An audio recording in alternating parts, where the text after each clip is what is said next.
Hello everyone out there. Thanks for joining us from the comfort of your home. We are out in the very cold and not very wet, surprisingly, beach. We're out at Kopachuck State Park and we're doing a little bit of beach monitoring. So let me flip my camera around so you can take a look at what we're actually doing here. What we're doing is right now they are gathering the change in the slope with this big long pole called a stadia rod, and then we have a surveyor's scope to be able to look down the beach and see that. And then poor Mike over here, you can see him, he has to shout out the numbers that he reads off, and Stina then writes them down. And while that's happening, we've got a couple of volunteers that are out here, and our volunteers are doing a little bit of a presence-absence study at the various tidal heights. So they are using their acute vision and looking around the ground and noticing the different species, and then Stina writes them down. You can't do science without good data. Zoji, did you find the rock that you flipped that has the flatworm on it? Oh yeah, show me a flatworm. That was fun. Oh yes, We're starting to get a little lower where we see some more. We've gone from the high intertidal to the kind of almost high, middle, yeah. Getting close. We're to getting the middle. moister ground, which means moister creatures. Yeah. Moister, is that a word? Moisture is a word, but moister, more moist. A moister oyster. A moister. Oysters would be moist if they're happy. Anyway, so this is what we're up to tonight. If you want to post in the comments where you're watching from and maybe how many people are viewing, that's always great for us to know. We're committed to bringing you these digital programs in 2020 and beyond. So, oh, you guys, check it out, the size of these tiny green shore crabs. They are just adorable. Look how small they are. Oh, so cute.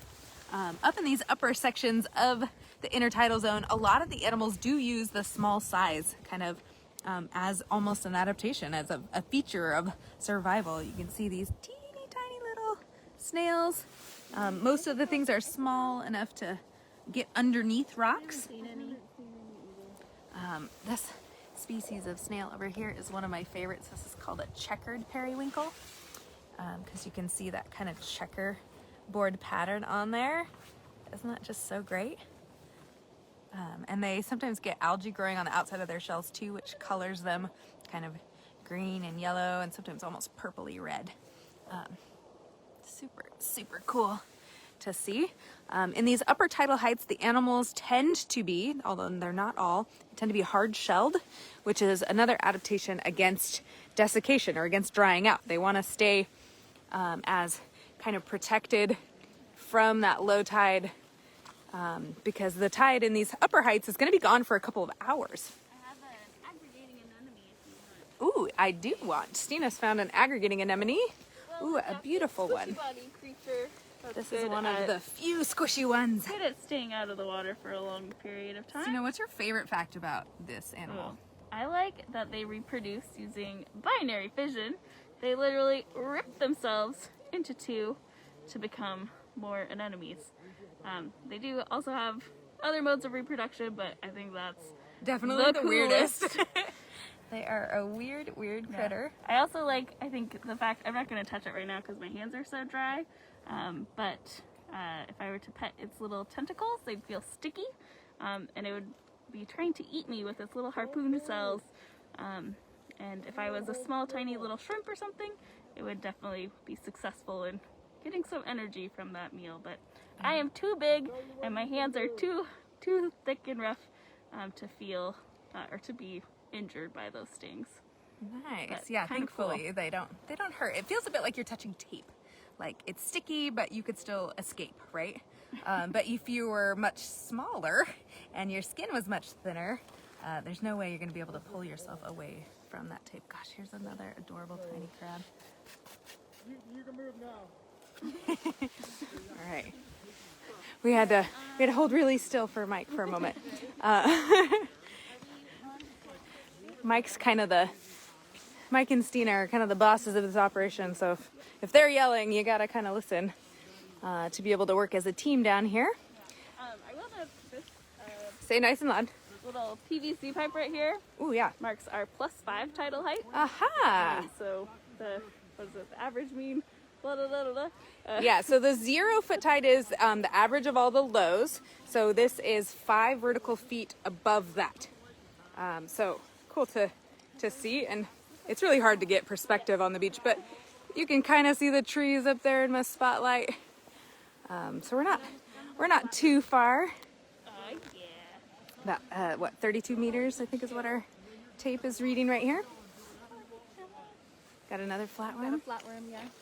Oh, good eyes. I love those guys. So flatworms are weird because they are in a group all their own. They're the planarians, and they have eye spots, and they also can reproduce via fission, so they can split in two, which is weird for an animal that has a brain to be able to do that, because typically it's the brainless ones.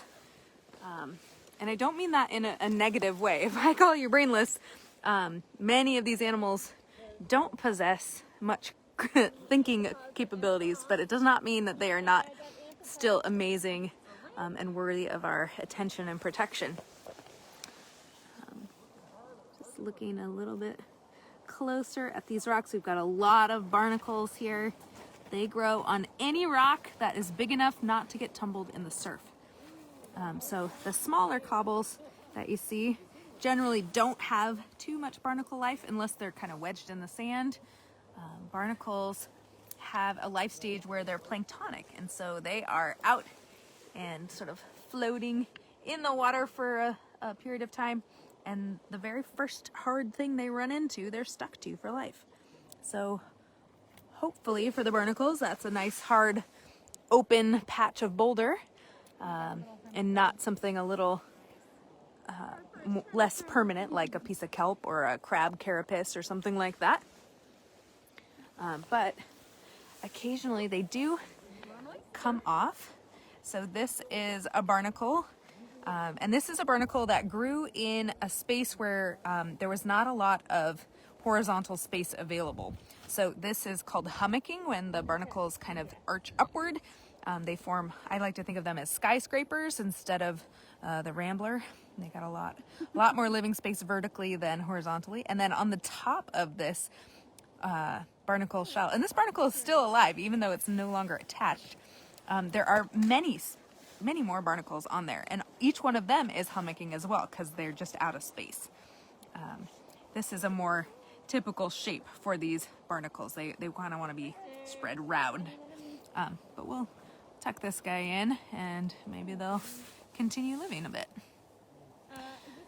I don't know if the camera is able to pick it up, but there is a little red mite running around on this oyster shell. I don't think I can get the lighting right. I apologize for pointing out something that you can't see. It's a little pink thing. All right, so we're moving down a little bit farther from the intertidal zone. So we should start to see ground that has more moisture on it. We should start to see more softer bodied animals.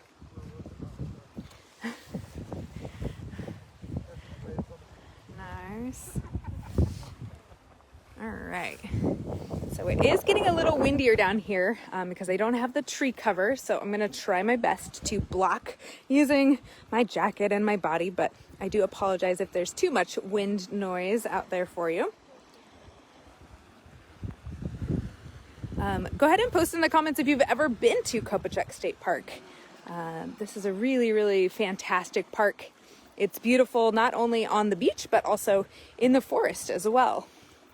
There's some really nice, cool habitat here. Okay, let's talk a little bit about this algae.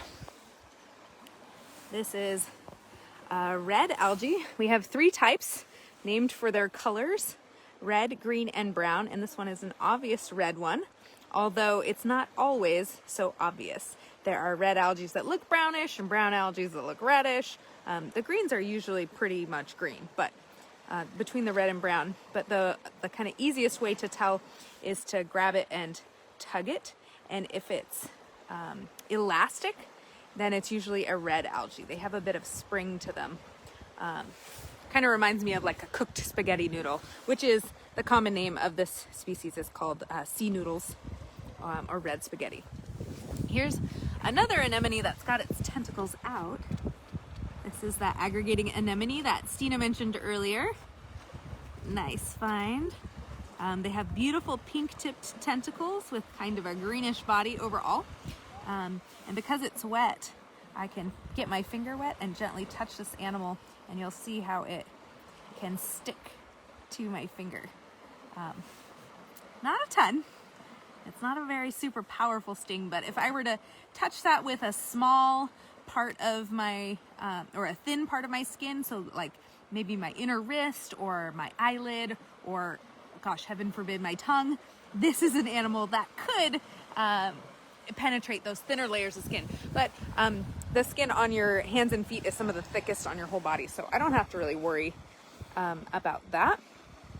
All right, let's see. Oh, here's a great find. Yeah, some of you guys have been coming here for a long time. All right, so we've got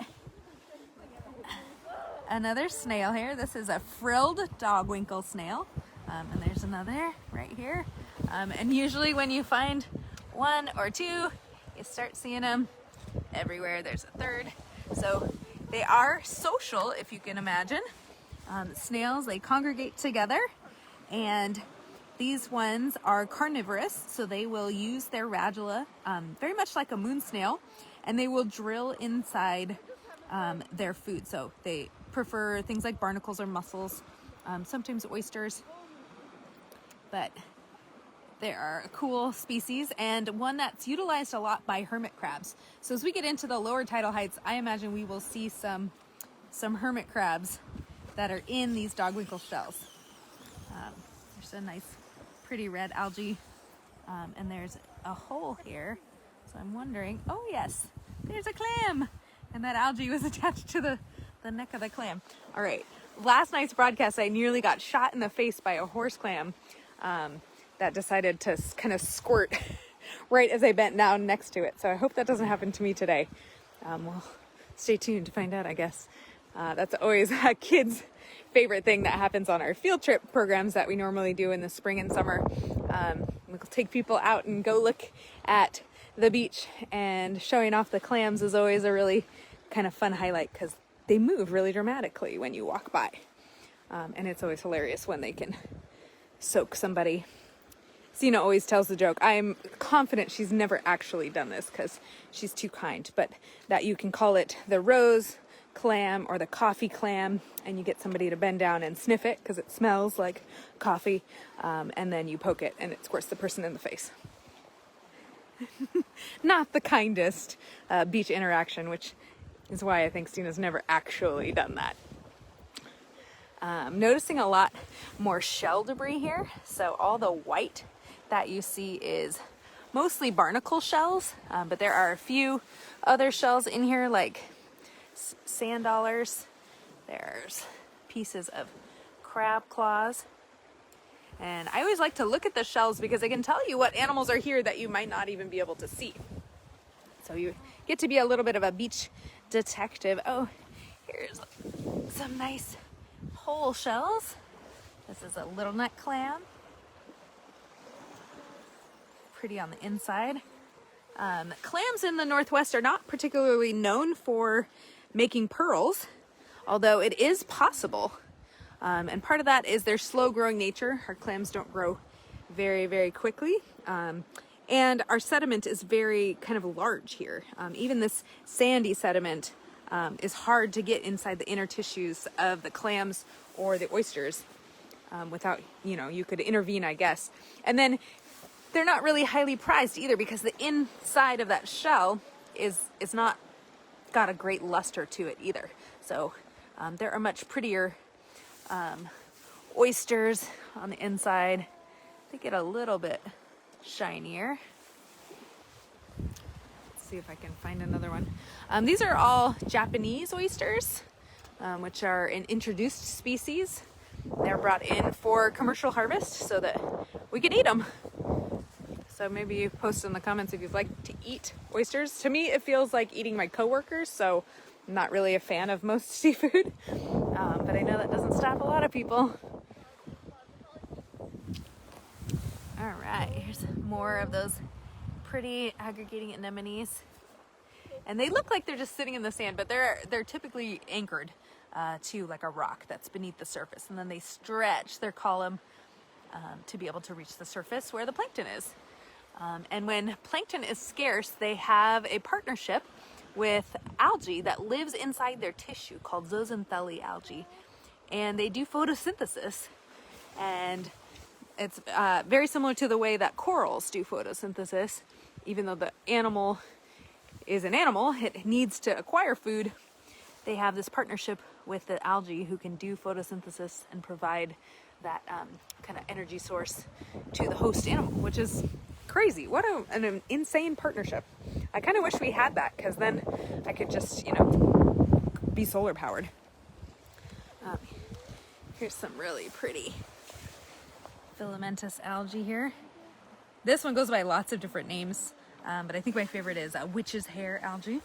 But anywhere you have algae on the beach, you can almost always find algae eaters. So this is a kelp isopod, and they're kind of a bright green color. And their bodies are kind of compressed side to side, and their feet are all very similar, which tells me that this is an isopod. You can see their little bright red eyeball. Love it. Yeah, you're right. It is kind of similar to a lichen.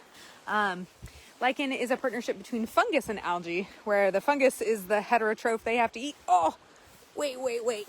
Speaking of cool creatures, check this out. Anybody want to take a guess? It's an animal that has, its body is mostly water, and it's the largest form of plankton in the world because it can't fight a current. It's the ultimate go with the flow type of organism. So feel free to post to what you think it is, and then I'll tell you. And it's upside down right now. So the digestive mesenteries are kind of right here in the center. There are some stinging tentacles, which might be a clue to you, around the outside. And the dark red color tells me that this is a lion's mane jellyfish. Although the term jellyfish isn't really a great one, because they're not fish. They're nothing like fish.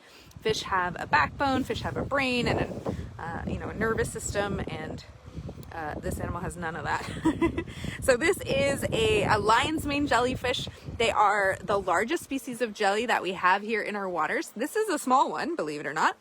Here's my hand for scale. So this is still fairly large, but the largest one I personally have ever seen was over 7.5 feet across from side to side, and it had washed up on the spit at Penrose Point State Park, which you can't tell, but it's right across the water over there. But they can get really, really big with tentacles that stretch over 100 feet long. That's about as long as a blue whale, which is just amazing to think about.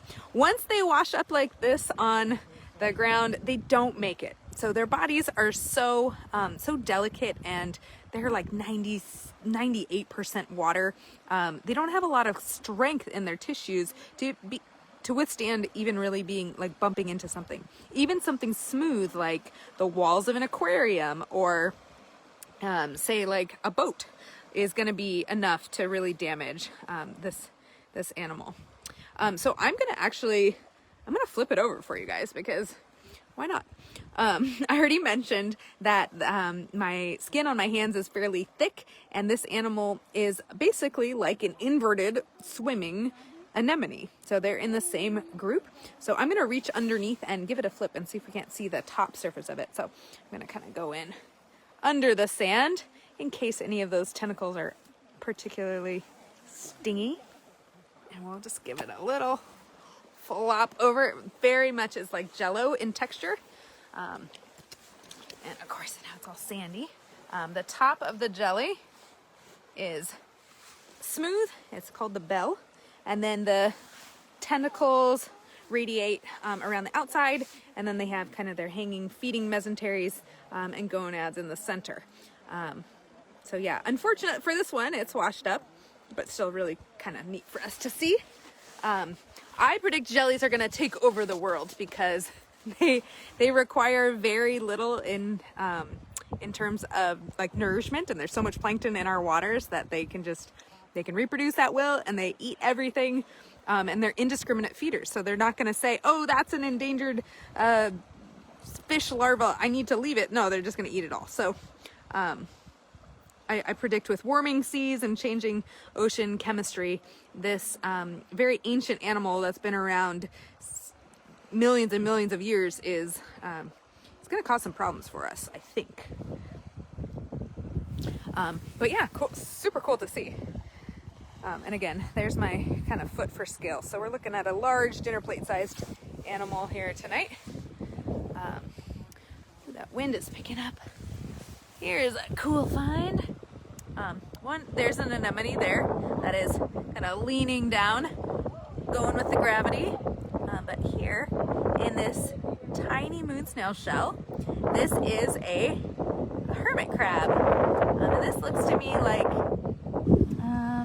a bearing hermit or a hairy hermit. I can't quite make it out until it comes all the way out. What I look for is what color are the antennae, and are there any kind of bands on the feet? And it looks like there's a little bit of a white section to their joint there, so I think this is probably the hairy hermit crab. So we'll set him down. He's feeling shy, which is kind of typical for hermit crabs, right? They don't get called hermits without a good reason. And believe it or not, they are social animals too. So like our snails, they will group together, especially the smaller juvenile ones that are going to be hiding underneath rocks. Super cool to see. All right, so I'm gonna try something really quick. The wind is picking up, so I'm gonna pop my headphones in and see if you guys can hear me through the microphone just a little bit better. So give me 1 second while I organize. We got a lot going on here. I got lights and microphones, headphones. Here, we'll let you check in with our team here. Oh, I'm very tangled. Okay. I think we've got it. All right. Can you guys hear me?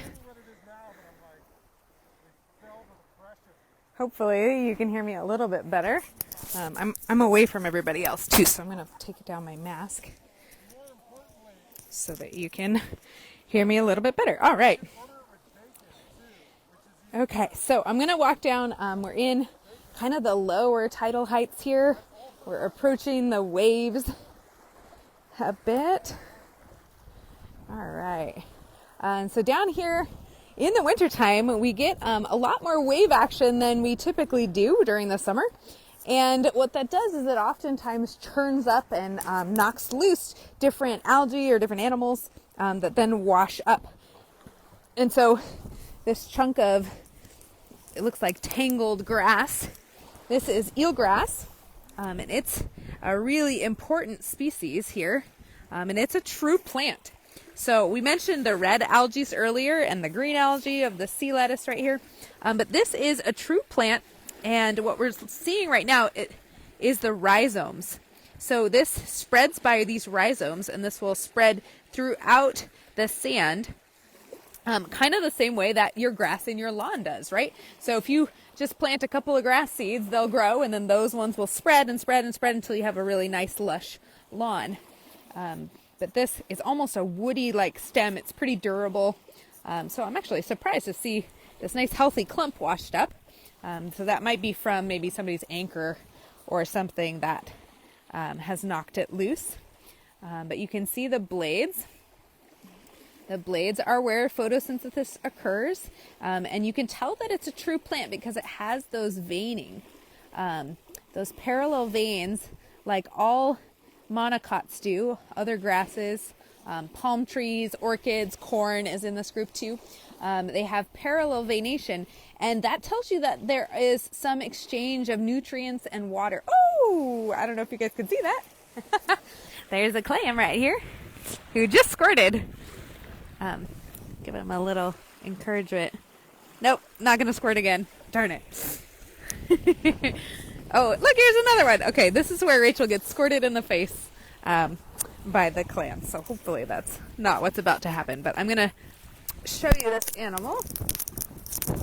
Here's another one right at the edge here.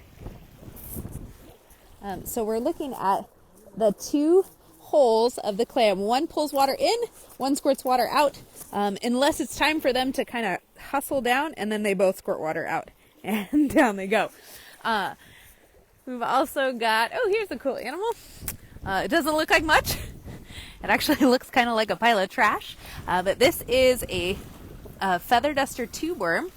So there's a hole right in the center of here, and there's two of them here. And there is a worm inside there that uses kind of mucus and glue to attach different things from their environment to the outside to kind of reinforce. And so we've got a couple of little bits of shells here, some dead eelgrass and some algae sticking to that animal. And they're filter feeders, so they'll come out when the tide is high and grab plankton from the water. Let's see. Oh, here's a good sign of one of my favorite animals. This is a clam. I think this is a eastern softshell clam, maybe. I'm rusty on my shellfish.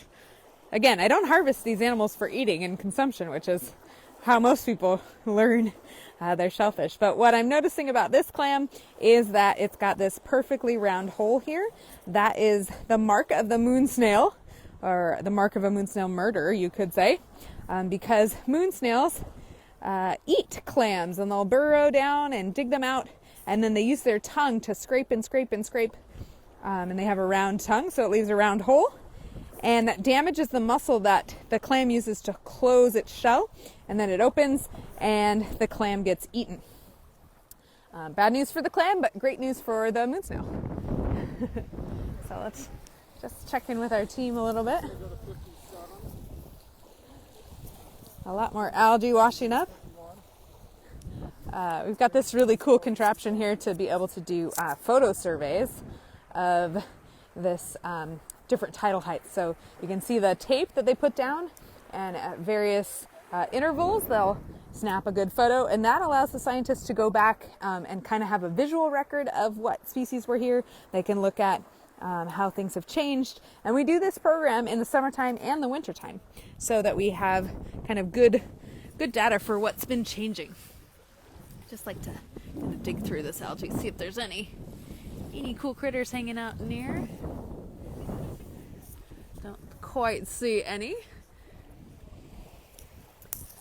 Let's see. Woo, is it cold out here with that wind blowing? All right, I'm gonna go check out a couple of rocks here. Rocks provide really great permanent structure for a lot of animals, in particular the encrusting animals, or the animals that would be stuck to a surface. So on the sand here, the sand moves and shifts around quite a bit. In fact, I'm wondering what's under here. I'm guessing crab. Let's see. There's like a mark here in the sand. Maybe it's nothing. Yeah, maybe it's... Oh, just kidding, it's a sand lance. Okay, sorry. Now that I dug him out, I gotta show him to you. Sorry, little fishy, I was not intending to show you off. But there we've got a little sand lance, named because they stick out of the sand just like a lance. And this is a really important fish. This is what we call a forage fish, which means they make up the diet of a lot of other animals. They're pretty numerous, and they're really high in fat content. They're pretty good foragers themselves, and so they eat a lot of plankton and small copepods and amphipods and crustaceans and accumulate that fat. And then this is a really important food source for other fish species. Super cool to see. They have kind of really pretty coloration too. Yeah, nice. All right, we'll tuck this little fish back down in. He's not really in any danger of like drying out or anything like that. But I don't want to step on him. So I try to be really careful where we're walking here. But back to the rock. So on the rock, we generally see encrusting organisms. And this is interesting because this is a big, huge, I would guess, granite erratic, which is a rock that's been left behind by the glaciers. So during the Ice Age, when glaciers covered most of Washington State, they pushed and shoved and kind of bulldozed big rocks. They pushed them all the way down from Canada. And these large rocks, when the ice age was over, they just melted.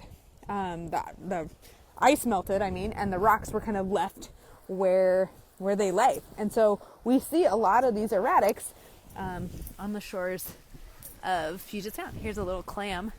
I just saw it moving a little bit. There's a chitin there, an encrusting type of mollusk that suction cups on.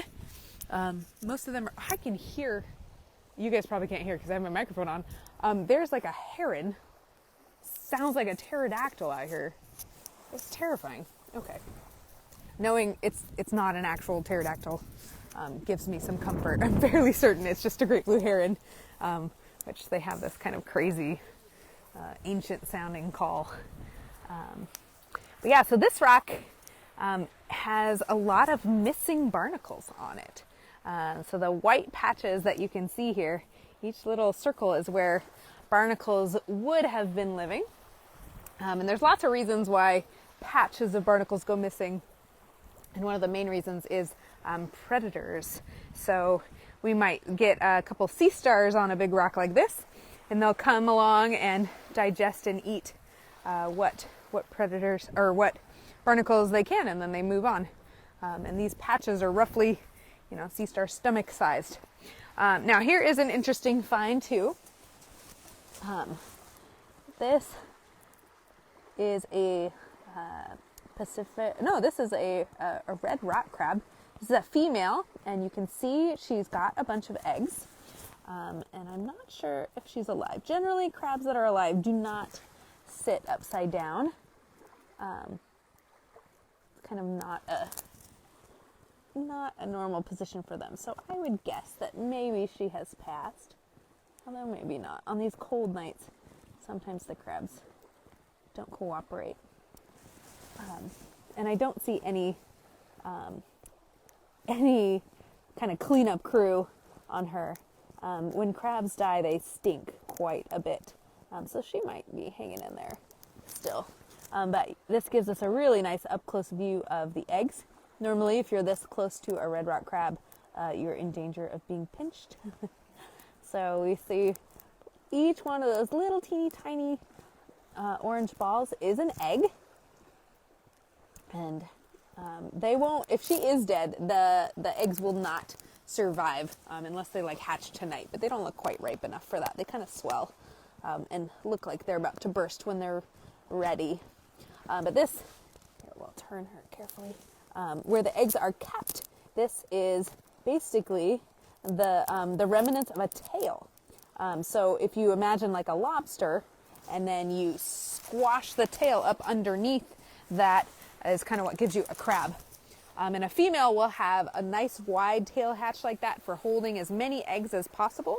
Male crab will have a much more narrow carapace, and they put a lot more of their kind of energy towards having really big pinchers. So I usually look and see small tail flap and big pinchers is a male, and then the opposite is true for females. So, all right, let's go up the beach a little bit. Walk away from that loud waves. Let's see what else we can see over here. There's kind of a cool rock that tells a little bit more of the geologic history of our area. So there are three main types of rocks, and you can find each one of them here at the beach. And whenever you see rocks that have this parallel striping to them, that's a sedimentary rock, and that is a rock that formed when you have layers and layers of sediments that sit for millions of years and then cement together and form a rock. And then those larger rocks get broken down into smaller rocks, and then we have glaciers that move them all around and push them about, and so we have them here. The other two types of rocks would be igneous rocks, and that's really common to find here. We have a lot of volcanic activity here in our area. We even have our own volcano that you can see from here at Kopachuck on a sunny day. Mount Rainier is a volcano. And then the third type of rock is a metamorphic rock, which is either one of the first two types that's been heated and pressed and kind of molded. This looks like it might be a metamorphic rock. Just, it always reminds me, like, if you mixed a bunch of clay together and then flattened it out and then smushed it again one more time, that's kind of how metamorphic rocks look. But I'm no geologist. This is one area I'm fascinated by, but I don't quite know enough. Should probably take some geology classes. Oh no, here we go. We got another jelly. This is another lion's mane jelly. A little bit smaller than the first one. And this one is right side up. So you can see the smooth, gelatinous part of their bell. And that part is safe to touch. That part of the movie Finding Nemo was true. There's a few biological inaccuracies in that movie, but the tops don't sting you is not one of them. Kind of cool. So these guys, or girls, you can't really tell unless you dissect them and you see them swimming in the water. Sometimes you can tell, but generally you can't. But these are plankton eaters, so they are capturing food out there in the water. And we have really, really productive water here in the Pacific Northwest. It's very nutrient rich and cold, and we get a lot of sunlight in the summer months, and that is all fuel for algae. So the algae growth feeds the animal plankton, and then the animal plankton in turn feed the big animal plankton like the jellies. There's not much that eats jellies here in the Pacific Northwest, although I have seen like kelp crabs eating them, of all things. So, you know, who knows. All right, I think I'm going to check in with my dream team over here. Gosh, they look so official over here in their rain gear and headlamps. How's it going over here, folks? Discussing the difference between sleeping and napping. Oh, the difference between sleeping and napping. All I know is naps ruin your life and sleep makes your life better. That's my only comment. She's working an AmeriCorps job that has her up really, really early.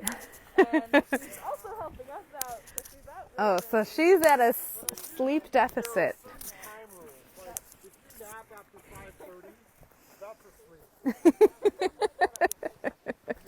You gotta have good conversations. Part of the fun of beach monitoring and the bonding that occurs when you're out in a miserable, freezing cold, rainy night is the conversation with quality people who are willing to donate their lives, or at least a few hours, to science. We have to say, just like, as far as experiences at Kopachuck go, like, tonight is pleasant.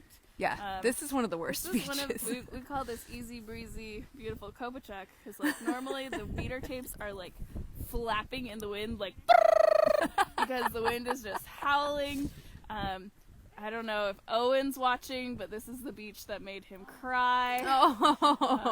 This beach has made me cry too. There's been some frosty, freezy times out here. But what we're about to do is, you see our monitoring team popping every 3 meters along the -1 tidal height, and they're looking in quadrats at what living things are present in that square, and that's going to help us estimate populations at different tidal heights. So I have the data sheet, so I'm going to pop down there. Yeah, you're critical to this. But we might have Rachel like pop over the shoulder of someone Yeah. and see what they're finding. Yeah, I'll do that for sure. It's especially exciting because then we can compare the -1 to the 0 to the +1 to the +5. So that's what's happening now.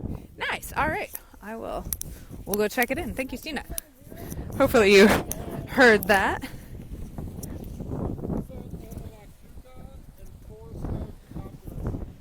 All right. So just gonna. Who's got the most interesting quadrat here? This is Kenzie, right? I can't see your face. That's me. All right, Kenzie's hanging out. Stellar volunteer here.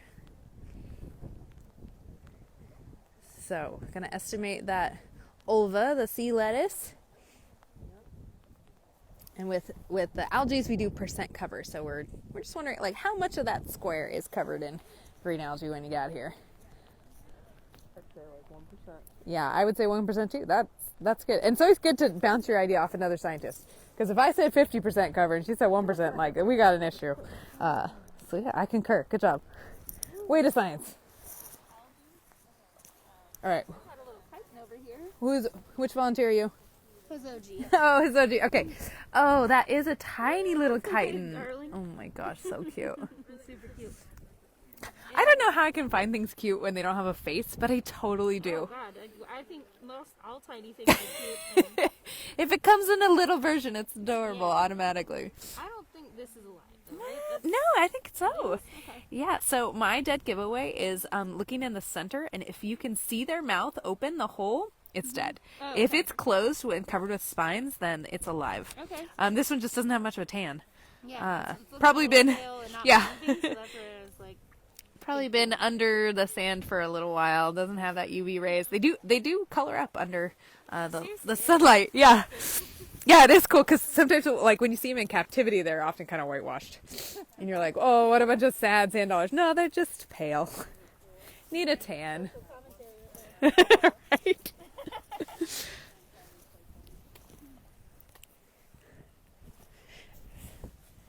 So Stina's got the all-important clipboard here. And I think it's because she has the best handwriting of anyone.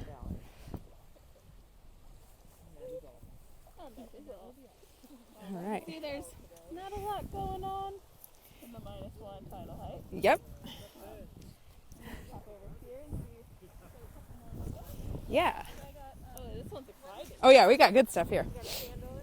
Sand dollar. Yeah, the teeny tiny chitin that I know you're It's so cute, Stina. and then I would call this like I don't know 1% barnacles, which I forget. I learned the scientific name over the summer, but now I forget. Well, so it's fun. This is a little bit of a test for some of our volunteers because we only see them every 6 months or so. So they're discussing the merits of the barnacles, whether they're what species of balanus they are. Okay, balance, right. And then 1% unattached, so we don't. Unattached, we don't care. we only count what's living here currently, not what happens to be here. Otherwise, we could stick our quadrat over the jellyfish and say, yes, there are always jellyfish at this tidal height. We'd probably note that, but not write it down in the official log. I don't know if that sounds right to you, but there's like on the verge. Oh, look, you almost have polychaete. I know, you almost got to count this one. It's beautiful. I want to shout out to Joanne Moore. Oh, yes. This is where, like, limiting the number of people is really sad because there's all these awesome community scientists that we'd love to have out on the beach with us. Joanne, you're one of them! And this is an algae that, I don't know, we, like, go between calling it Polysiphonia and Polysiphonura because of Joanne. I don't know. However you want to Just twang say it with authority. Yeah, it's exactly right. But Joanne, we miss you. And here's your algae to cheers you. Which ways does she say it? Polysiphonura. Polysiphonura. I like polysiphon. Polysiphonia, Polysiphonura. Okay. It's a pretty red thing, and we don't have to write it down because it's not in the quadrat. Oh, just kidding. It was in another one. It is the 14th. It is. Very important. Stina, you better write your name on your paper or you're not going to get credit. Yeah. So then it gets kind of more exciting as so we're in the -1 low tide swath. And then So we're at -1 height, and that means we're at 1 vertical foot below average for the low tides. And it gets more exciting as we go up, simply because of the substrate that's here. So the sand, because we're not digging down and counting all the microscopic organisms or that sort of thing. Did you guys find that sand, Lance? I was sitting here just looking at my quad, and all of a sudden this fish crawled out of it. Oh, that's a big one. So I found a little one, like right here a second ago. Yeah, so we've got another sand lance. This is about their maximum size. That's the biggest one I've seen. My goodness. Nice. That's like 3 ova and 3 So this down. It's like really nice pointed face on that animal, so you can see how well that they can kind of just wiggle right into the sand. We saw that smaller one earlier, but this is about their max size. Really important forage fish for lots and lots of other fish. It's the fish that gets eaten, that's a good thing. We want to see those guys, right? So we'll give them a little berry back up. Yeah, the other one is like right here-ish. So, don't step on them. Sand lance. Yeah.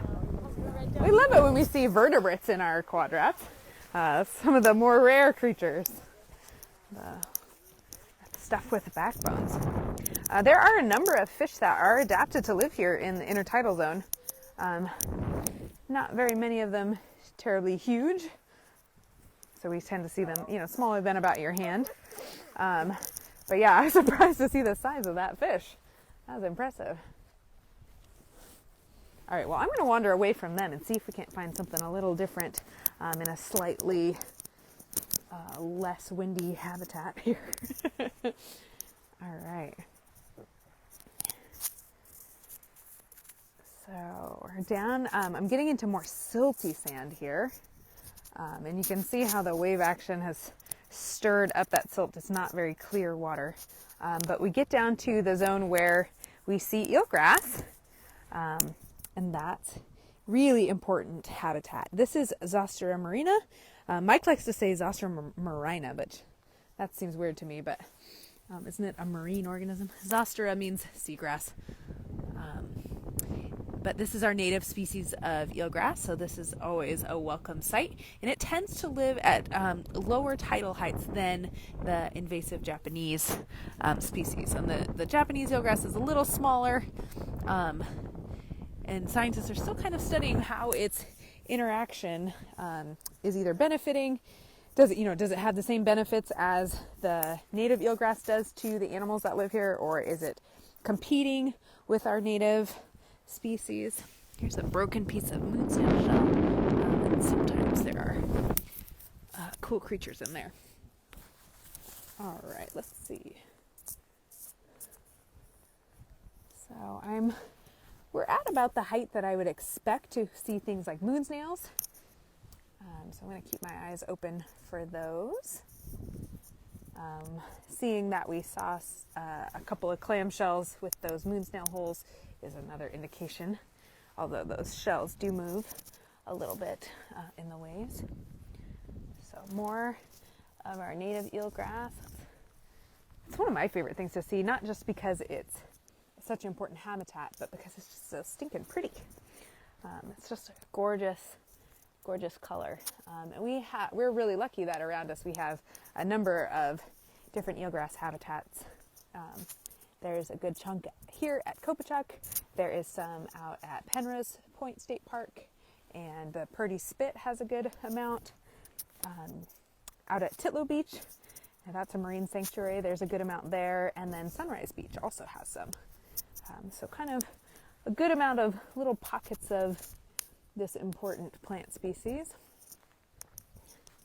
Ooh, this red algae is just so pretty. It's gorgeous. A little red spaghetti for you. If you brought your marinara, you could have a feast. A little salty for my taste. Oh, here's a cool thing.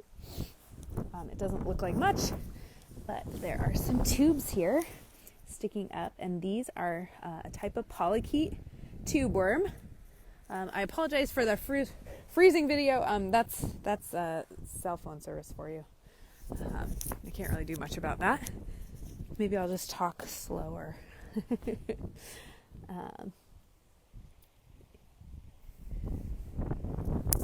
Whenever you get out to the eelgrass, you know you're in just about the subtidal zone. You can tell that this area is pretty wave swept by the form of the sand. So when you see those little ripples, that's a good indicator that the area you're in gets a good amount of current.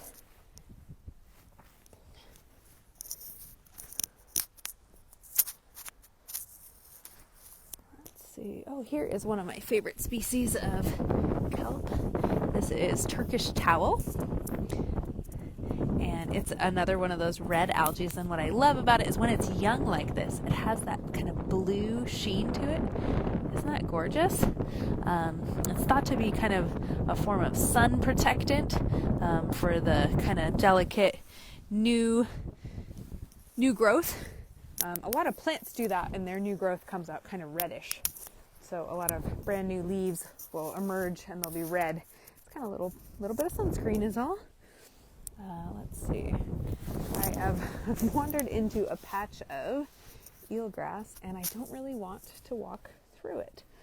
It's such a delicate species. I don't want to destroy habitat, so I'm going to choose places to step where I can get to the sand. This portion of the beach is got a lot of clams are present here. So I wouldn't be surprised if we start to see or hear the water squirting from them as they're respiring. They'll squirt their water out and then go down into the deeper water to pull up some oxygenated water so they can continue breathing. Important thing to do. And then they just kind of wait for the tide to come back up. And when the tide is back overhead, that's when they start to eat.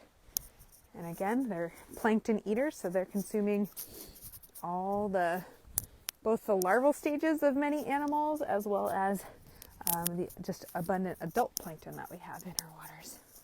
So we got stuff. Ooh, I see a moon snail shell. Let's see if anybody's home. Oh, darn. Just the shell.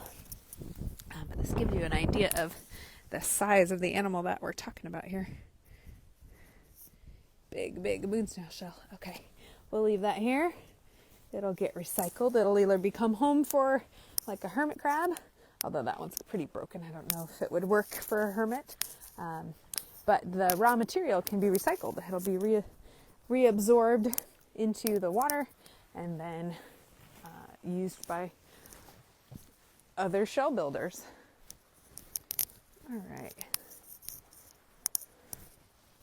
All right, I've kind of wandered into like a boring section of the beach. I apologize. It's not all fun. It's hard when you can't see far either. Ooh, here's something. Dead. We got a dead red rock crab. And I can tell that it's a dead crab and not just a molt because of the presence of the snails on it. So these are little dove snails, and they are scavengers. And there's not much food in a molt. It's just the outer hard parts of the shell. And so I can tell that that's a dead crab. Lots of reasons for crabs to die. But that one's full size, so my guess would be just old age. Usually they can't get out of their shell to molt, and they'll suffocate on the inside. All right, now I've totally walked into like a dead end of eelgrass on all sides. But, oh, here's a shrimp. This is a Krangan shrimp. I don't know if you guys can quite see it. If I hold really still, hopefully. Oh, there's another and another. Oh, there's lots of them here. You just gotta hold still. But this guy's the biggest one, so they bury down in the sand. Look at that. There he goes. Goodbye. Little Krangan. There was a little eelgrass shrimp that just swam over the top. It's kind of like a seafoam green color. And that shrimp is gone. Just totally buried. What a cool adaptation. There are actually lots of shrimp. As I point my light, I can see it reflects off their little eyeballs. So there's another one right there. This looks like a Sitka shrimp, perhaps. A little clear species. Oh, here comes one. Gonna hide by my boot. Here we go. This one will dig down for us again. And just like that, there it goes. They use their antennas to cover up their face. And then they just lay there until the coast is clear. How cool. What a great adaptation to living in this sandy section. Here's another shrimp. This one looks like a broken back shrimp. See if I can grab it for you to show it off. Oh, I actually don't know what kind of shrimp this is. It's a jumpy one. It's got kind of white, like knees on it. Oh, I love it. when I don't know something. See those little white patches on the knees? How cool. Alright, we'll let you go about your day, or about your night, I guess. Alright, well, I think this is a good spot to stop because I am in a hurricane. Goodness. It is really cold and really wet, and I think this is a good place to kind of wrap it up. But thanks for tuning in with me tonight, you guys. Again, we're at Kopachuck State Park, and we're just doing a little bit of beach monitoring, and I thought I would just share with you what we're doing out here at night. So thanks for tuning in. If you would like to support our organization, you can do that on our website, harborwildwatch.org. We are a nonprofit organization, so all your donations are tax deductible. And you can also support us in the non-money sense by just liking and commenting and sharing our videos. So that helps them be seen by more people who maybe can donate. So thanks for tuning in, you guys. I hope you learned. I hope you had fun. And this will be posted to YouTube probably at the end of the week or so. We've got a lot more programming to do. We'll be back out on the beach tomorrow, I think. That is if I don't get pneumonia first. So I'm going to go get warm, everyone. Hopefully you're all nice and cozy warm as well. All right. Talk to you guys soon. See ya.